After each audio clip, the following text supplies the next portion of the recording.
Hey guys, hopefully you have, there we go. Hopefully you have watched Crash Course number 28 already and have a little bit of a sense of what we're going to be focusing on in this flipped classroom. So we have the learning goal here. We're going to define imperialism and be able to fill out the graphic organizer that you got in class today. And this way we can move through it. So how this is going to work is I'm going to give you a little bit of background myself, and then you'll have some background knowledge from the Crash Course number 28, and then we'll move through each section of this graphic organizer. I may make reference to some of the stuff that the Crash Course talked about. You will be able to fill out some of this on your own based solely off of the Crash Course, but you won't be able to complete this graphic organizer solely from the Crash Course. It'll take both of these flipped classrooms to be able to complete this in time for Friday. So first off, let's just take a minute here and think about what is imperialism. So when we look at this image, what do we see? Take a minute, pause the video, and just take 2 minutes of think time to think about what you see here. What do you think is depicted? Great. So hopefully you're observing the eagle representing America, dressed in the American flag. Coloring is taking a really bloody bite out of what is South America, right? And then he has his claws on Africa, and then it's all just kind of like bleeding on in, right? It's a pretty violent image. So we can maybe make some assumptions, right? That imperialism has something to do with America really biting its teeth into other nations, other countries, very far removed from main continent US. So hopefully you can see this all. Imperialism is a policy of extending a country's power and influence through diplomacy or military force. So what does that mean? It means that by the US taking on this imperialistic political stance, it meant that we were going to try to extend our power, our influence, our American sense of morality, and through relationships with other countries, also through our own military force, we're going to extend that to other nations, other less powerful nations. So why might we want to do that? I'm worried that some of this got cut off, but just listen closely. There's 3 main reasons or motivating factors for our entry into this imperialistic era. One is trade. So we heard about that a little bit in the Crash Course video, right? They talked about how we were producing so much in the Gilded Age, right? We were manufacturing like crazy, and eventually we were making more than the demand called for.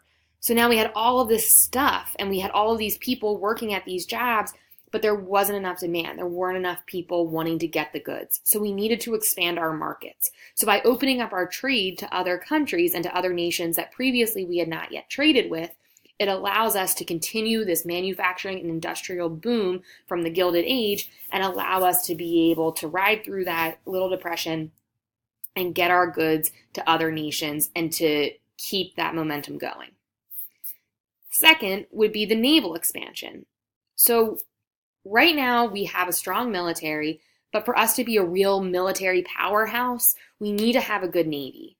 So by going to other nations and extending our power and influence on smaller islands in the Caribbean or on other South American countries that have more of a ability for a naval base, we're going to be able to have a spot to train sailors, to train our navy, to work on our ships, to be able to have a reason to be a big, strong sea power.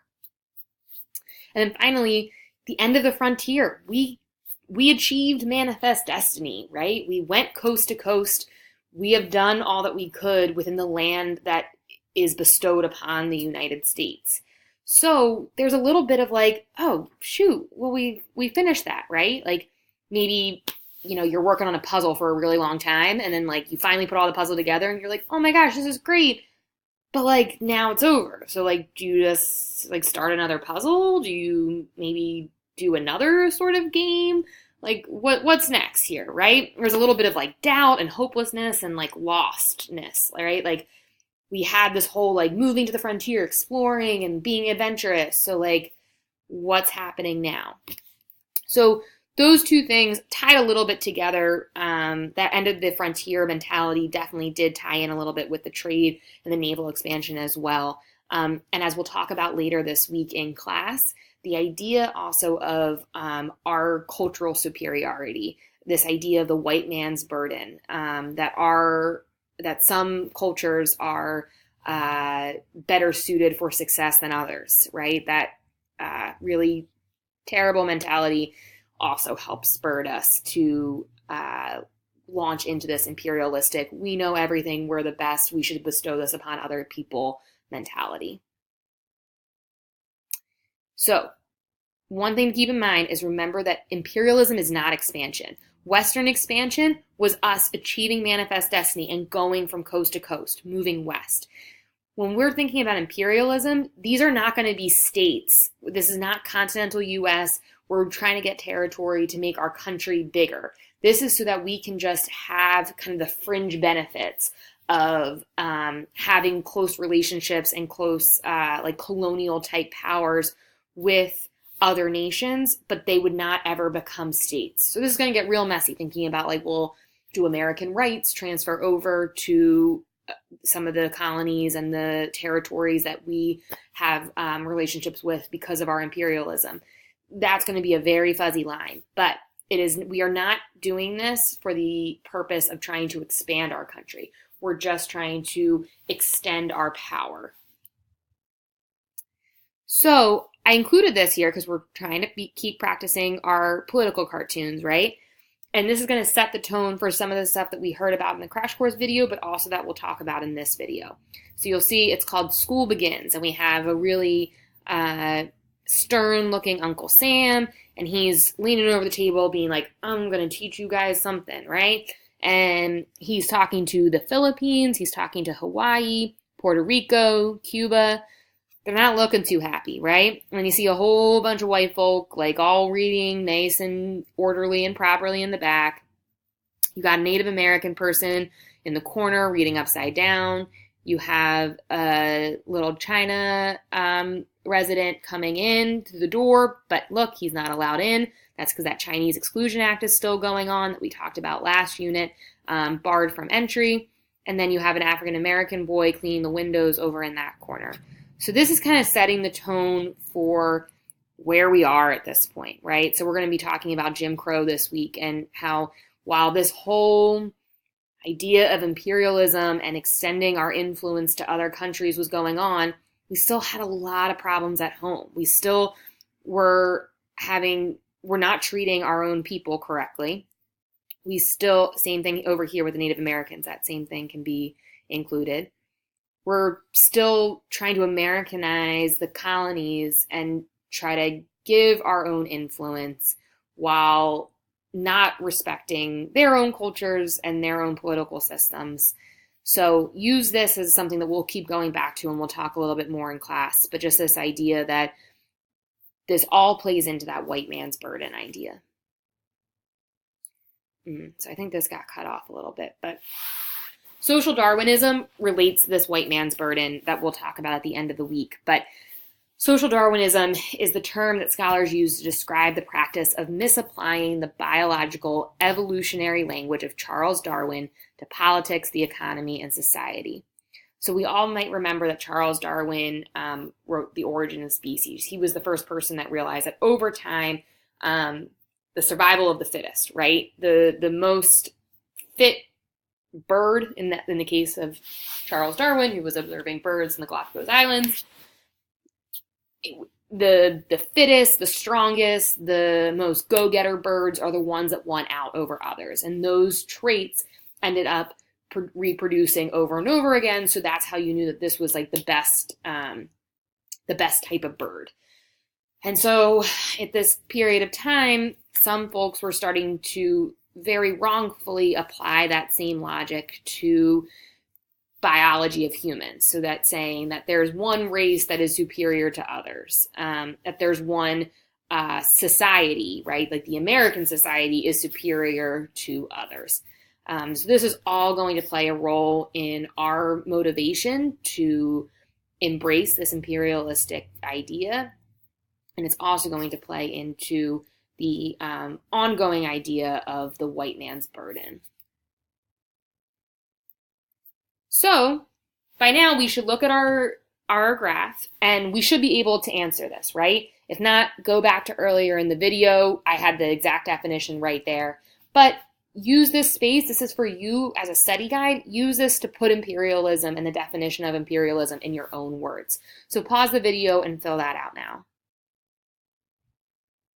So motivating factors. We talked about 4, right? So maybe you can even like create a little offshoot or try to combine them. But go back earlier in this video. I made that pretty clear.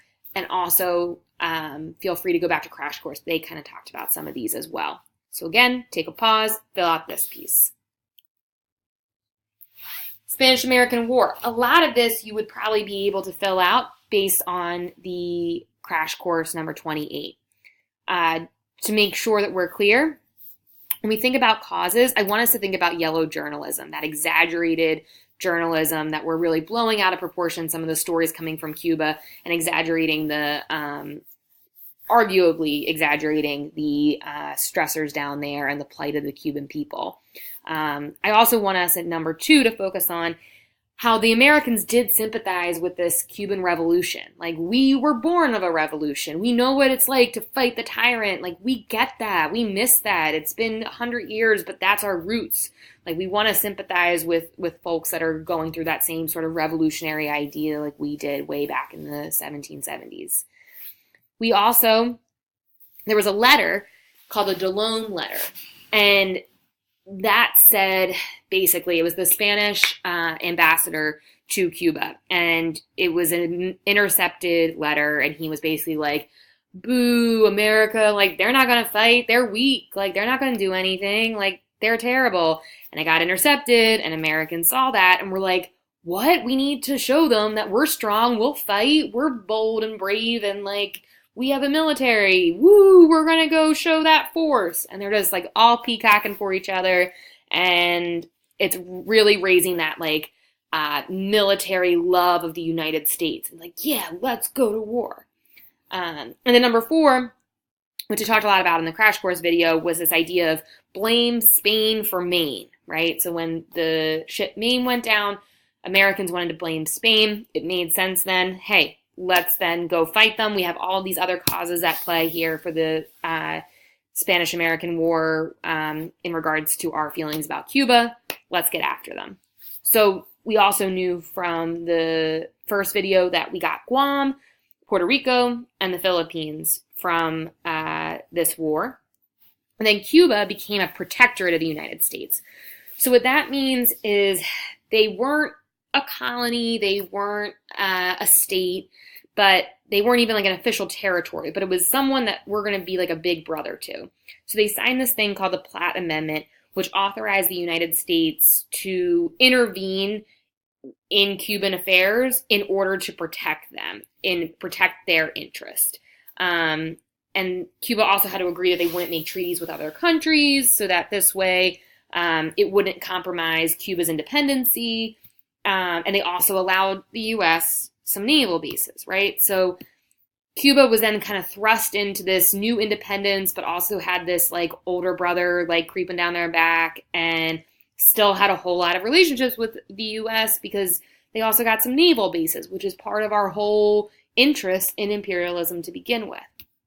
So the U.S. benefited a lot from this. It would be a struggle for Cuba, but taking America into its like very imperialistic age into the 1920s, this is a good starting point for that. So in the next video, I'll go through the last parts of this graphic organizer, and then we'll be ready to rock and roll. Stay tuned.